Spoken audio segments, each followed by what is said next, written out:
लोकसभा चुनाव यानी 2029 से पहले देश में मल्टी पार्टी सिस्टम की रीढ़ टूट जाएगी और क्या 2-3 राष्ट्रीय दल ही देश की राजनीतिक दशा तय करेंगे? ये सवाल इसलिए क्योंकि वो ममता बनर्जी, जिन्होंने कांग्रेस छोड़कर अपनी अलग पार्टी बनाई थी, जिन्होंने बंगाल में कांग्रेस का राजनीतिक अस्तित्व लगभग खत्म कर दिया था, जो राहुल की क्षमता पर सवाल उठाती रही हैं, आज वही ममता बनर्जी कांग्रेस के साथ अपनी पार्टी टीएमसी के विलय की कोशिश करती नजर आ रही हैं।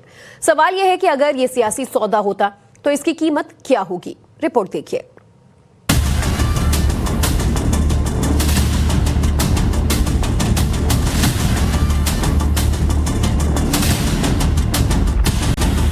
अगर बात होगी तो इसमें कोई तो हर्जा नहीं, ये तो चलते रहते डेमोक्रेसी में। लेकिन कहाँ मार्जर होती है, कहाँ एक्विजिशन होती है, इस संदर्भ में मुझे जरा सा भी भड़क तक नहीं है। 64 एमएलए तो कांग्रेस के साथ नहीं जा रहे हैं, तो एमपी नहीं जा रहे हैं, एमएलए नहीं जा रहे हैं, जहां तक मुझे मालूम है म्यूनिसिपैलिटी भी नहीं जाएगा। एक बहुत बड़ी हार और उसके बाद मचा हाहाकार। बीते 48 घंटों से ममता दीदी बागी नेता भी बंगाल से दिल्ली तक अपना खेमा मजबूत करने में जुटे। ऐसे में लाख टके का सवाल ये है कि अब टीएमसी का भविष्य क्या होगा? क्या टीएमसी का कांग्रेस में विलय होगा? और सबसे बड़ी बात कि अगले लोकसभा चुनाव यानी 2029 से पहले क्या देश में मल्टी पार्टी सिस्टम की रीढ़ टूट जाएगी? ये सवाल यूं ही नहीं उठाए जा रहे, क्योंकि वो टीएमसी जिसे पश्चिम बंगाल की सबसे बड़ी काडर बेस्ड पार्टी कहा जाता था, विधानसभा चुनाव में मिली करारी शिकस्त के बाद ताश के पत्तों की तरह ऐसे बिखर गई कि पार्टी के अस्तित्व पर ही संकट मंडराने लगी। अभी तक 64 विधायक ममता का साथ छोड़ चुके हैं, जबकि टीएमसी के 20 सांसद भी बागी हो चुके हैं। फिलहाल 64 है, 64 एंड रनिंग, 64 एंड काउंटिंग। तो कल देखा जाएगा, अभी तक फिलहाल 64 है। ये संख्या और भी क्या बढ़ सकती है? हाँ, बढ़ेगा तो जरूर, मैंने कम होने का कोई बात नहीं है, आगे जाएगा। ममता के मौजूदा हालात बता रहे हैं कि टीएमसी का काडर बेस्ड पार्टी का बुलबुला फूट गया है, क्योंकि विधानसभा में करारी हार के बाद बात सिर्फ नेताओं की बगावत तक ही नहीं, उस गुस्से की भी है जिसका सामना टीएमसी के बड़े नेताओं से लेकर छुटभइये नेताओं तक को करना पड़ रहा है।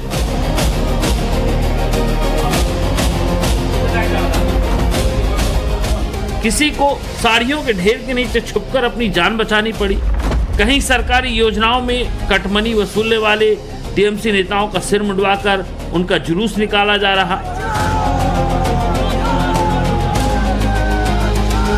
तो कभी ममता के भतीजे अभिषेक बनर्जी, तो कभी टीएमसी के विधायक मदन मित्रा का उनके ही विधानसभा क्षेत्र में अंडे फेंक कर इस्तकबाल किया जा रहा है। और हमला करने वाले वो तमाम लोग हैं जो टीएमसी के भय और भ्रष्टाचार के शासन से त्रस्त थे।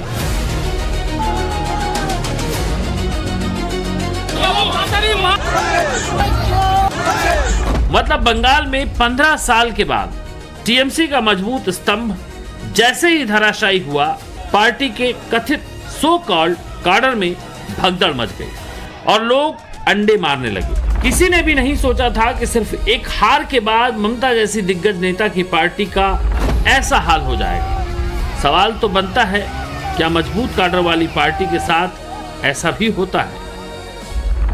फिलहाल ममता अपना बचा खुचा किला बचाने में जुटी है। कई दिग्गज नेता दीदी का साथ छोड़ रहे हैं।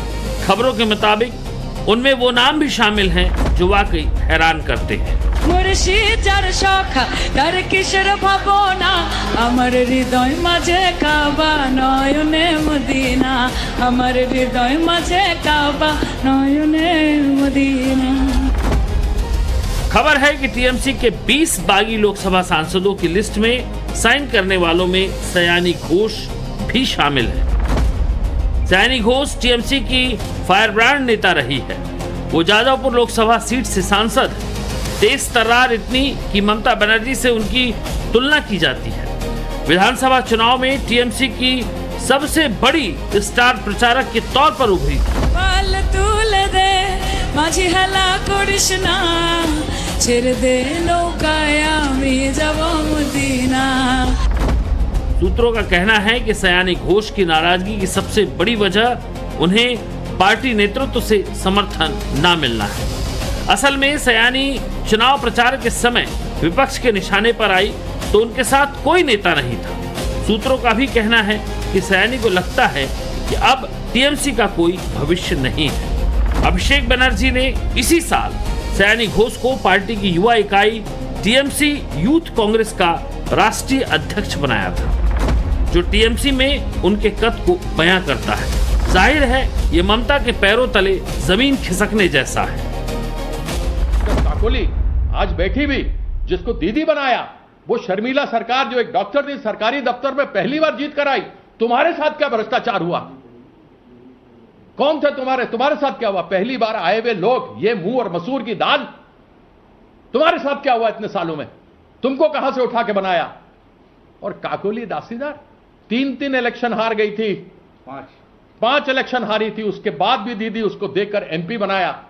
तुमको सिर्फ एक चीफ विप से हटा दिया क्योंकि तुम पार्लियामेंट में नहीं आती थी। मैं वहां पर रहता था, कल्याण दा था, तो कम से कम विप के माध्यम से मालूम होता था कहां क्या कार्यक्रम होगा। तुम विप बना तो तुम आता ही नहीं था, फोन पर इंस्ट्रक्शन देता था। अरे कुछ तो गैरत रखो, वो चिट्ठी तो सामने लाओ जो स्पीकर को तुमने दिया है। और भूपेंद्र यादव के यहां तुम जाके चाय पी रहे हो और समोसा खा रहे हो, तो यह तो स्पष्ट है कि तुमको बीजेपी में जाना होगा। तुम अलग गुट में खड़ा नहीं हो सकता क्योंकि यह कानून में, संविधान में लिखा हुआ है। फिलहाल टीएमसी के 19 बागियों की सूची सामने आ चुकी है जिन्होंने दस्तखत किए हैं। उनमें सयानी घोष के अलावा शत्रुघ्न सिन्हा, यूसुफ पठान और माला राय का भी नाम है। यानी देखा जाए तो टीएमसी का वही हाल होने जा रहा है जो कभी कांग्रेस का बंगाल में हुआ था। लेकिन इस वक्त ममता का सबसे बड़ा सहारा बनकर कांग्रेस ही सामने आई है। दिल्ली के सियासी गलियारों से इस वक्त 2 तरह की खबरें आ रही हैं। पहली, टीएमसी का बागी गुट न तो एनडीए में शामिल होगा न बीजेपी में। अलग गुट बनाकर बागी सांसद बंगाल के हित के लिए काम करेगा। दूसरी तरफ कयास लगाए जा रहे हैं कि बंगाल में करारी हार के बाद अब तृणमूल कांग्रेस का कांग्रेस में विलय होने जा रहा है।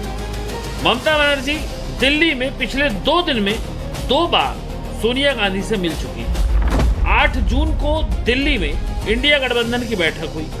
इस बैठक में सोनिया गांधी और ममता बनर्जी गर्मजोशी से मिले। अगले दिन मंगलवार को ममता बनर्जी ने सोनिया गांधी से उनके आवास पर पहुंचकर खास मुलाकात की और आज सुबह ही ममता बनर्जी के भतीजे अभिषेक बनर्जी राहुल गांधी से मिलने पहुंच गए। अभिषेक बनर्जी और राहुल गांधी की मुलाकात दिल्ली के 10 जनपद आवास पर हुई, जिसके बाद कांग्रेस में टीएमसी के विलय की अटकलें और तेज हो गई। हमारा जो है ये उनका जिम्मेवारी है कि वो कहे कि क्या हो रहा है, क्या नहीं हो रहा है। हमारे पास कोई सूचना नहीं है कि कहाँ कोई विलय होते हैं या नहीं होते हैं। ऊपर हमारा कोई कमेंट नहीं है। दिल्ली में क्या मीटिंग चल रहा है उसके ऊपर एक भी शब्द नहीं बोलूँगा। ये इंडिया ब्लॉक का एक बहुत इम्पोर्टेंट मीटिंग था और उसके बाद थोड़ा फॉलो अप मीटिंग्स वो दोनों पार्टी का हो सकता है और हो रहा है। तो सोनिया जी कांग्रेस का लीडर है, ममता जी हमारा लीडर है, तो राहुल जी उनका लीडर है, अभिषेक हमारा लीडर है। तो वो लोग क्या मीटिंग में क्या हुआ नहीं हुआ इसके ऊपर कोई कमेंट नहीं। असल में इस विलय को ममता की मजबूरी भी कह सकते हैं। सूत्रों के मुताबिक विलय का प्रस्ताव सोनिया गांधी ने दिया था, जिसके लिए टीएमसी ने कुछ शर्तें रखी हैं। पहली, ममता बनर्जी के लिए राज्यसभा में नेता विपक्ष का पद, यानी वही पद जिस पर अभी कांग्रेस अध्यक्ष मल्लिकार्जुन खड़गे हैं। हालांकि इसकी पुष्टि अभी तक नहीं हो पाई है, लेकिन सूत्रों का दावा है कि अभिषेक बनर्जी ने मांग की है कि कांग्रेस ममता बनर्जी को राज्यसभा भेजे और फिर ममता को राज्यसभा में नेता विपक्ष बनाए। वहीं एक दूसरा दावा भी सामने आ रहा है। इसके मुताबिक सोनिया गांधी ने ममता बनर्जी को विलय के बाद कांग्रेस का राष्ट्रीय उपाध्यक्ष बनाने का प्रस्ताव दिया था। वहीं उनके भतीजे अभिषेक बनर्जी को कांग्रेस महासचिव का पद और बंगाल कांग्रेस की कमान देने के दावे सामने आए हैं। हालांकि इस विलय पर ना तो टीएमसी और ना ही कांग्रेस ने कोई औपचारिक मुहर लगाई है।